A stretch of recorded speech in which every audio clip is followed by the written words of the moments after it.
क्या आप जानते हैं कि महाभारत का सबसे शक्तिशाली योद्धा युद्ध में लड़े बिना ही अमर हो गया? और इस कथा के अंत में एक ऐसा रहस्य छुपा है जिसे जानकर आपकी श्रद्धा कई गुना बढ़ जाएगी। इसीलिए इसे अंत तक अवश्य सुने। राजस्थान के सीकर जिले के छोटे से गांव खाटू में विराजमान खाटू श्याम की कथा महाभारत काल से जुड़ी एक अत्यंत प्रेरणादायक और भावपूर्ण गाथा है। खाटू श्याम बाबा का वास्तविक नाम बर्बरीक था। वे पांडवों में सबसे बलशाली भीमा के पौत्र और वीर घटोत्कचा के पुत्र थे। उनकी माता मौरवी ने उन्हें बचपन से ही धर्म, करुणा और सत्य का पाठ पढ़ाया था। बर्बरीक असाधारण पराक्रमी थे और उन्होंने कठोर तपस्या करके भगवान शिवा को प्रसन्न किया, जिनसे उन्हें 3 अमोघ बाण प्राप्त हुए। इन 3 बाणों की शक्ति इतनी अद्भुत थी कि वे किसी भी विशाल सेना का अंत कर सकते थे। इसीलिए वे 3 बाणधारी कहलाए। जब महाभारत का युद्ध आरंभ होने वाला था, तब बर्बरीक ने अपनी माता से अनुमति लेकर युद्ध में जाने का निश्चय किया। उनकी माता ने उनसे वचन लिया कि वे सदैव हारने वाले पक्ष का साथ देंगे।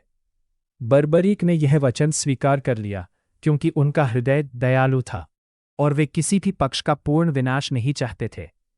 युद्ध भूमि की ओर जाते समय मार्ग में एक ब्राह्मण ने उन्हें रोककर प्रश्न किया कि वे किस पक्ष से युद्ध करेंगे। वह ब्राह्मण वास्तव में भगवान कृष्ण थे, जो उनकी परीक्षा लेने आए थे। जब बर्बरीक ने बताया कि वे हारने वाले पक्ष का साथ देंगे, तब श्री कृष्ण समझ गए कि यदि ऐसा हुआ तो वे बार बार पक्ष बदलते रहेंगे और अंततः संपूर्ण सेना नष्ट हो जाएगी। धर्म की रक्षा के लिए श्री कृष्ण ने बर्बरीक से दान में उनका शीश मांग लिया। यह सुनकर भी बर्बरीक तनिक भी विचलित नहीं हुए। उन्होंने प्रसन्न मन से अपना शीश अर्पित कर दिया। उनके इस अद्वितीय त्याग से प्रसन्न होकर श्री कृष्ण ने उन्हें वरदान दिया कि कलयुग में वे श्याम नाम से पूजे जाएंगे और जो भी सच्चे मन से उन्हें स्मरण करेगा, उसकी मनोकामना पूर्ण होगी। बर्बरीक का शीश एक ऊंचे स्थान पर स्थापित किया गया, जहां से उन्होंने पूरा युद्ध देखा।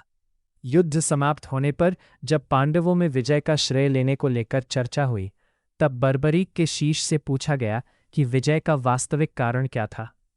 उन्होंने उत्तर दिया कि उन्होंने केवल श्री कृष्ण के सुदर्शन चक्र को ही युद्ध करते देखा, अतः विजय का श्रेय उन्हीं को जाता है। कहा जाता है कि समय बीतने के बाद बर्बरीक का दिव्य शीश राजस्थान के खाटू ग्राम में प्रकट हुआ। उसी स्थान पर आज भव्य खाटू श्याम टेम्पल स्थित है, जहां लाखों श्रद्धालु दर्शन के लिए आते हैं। विशेष रूप से फाल्गुन मास में यहां विशाल मेला लगता है और भक्त हारे का सहारा बाबा श्याम हमारा के जयकारे लगाते हैं। खाटू श्याम बाबा की कथा त्याग, दुअर और केवल अपने हिस्से की क्षमता पर बेहपेश खाती है, भक्ति और धर्म की रक्षा का अद्भुत संदेश देती है। उनका जीवन हमें सिखाता है कि सच्चा वीर वही है जो अहंकार का त्याग कर धर्म और सत्य के लिए अपना सर्वस्व अर्पित कर दे।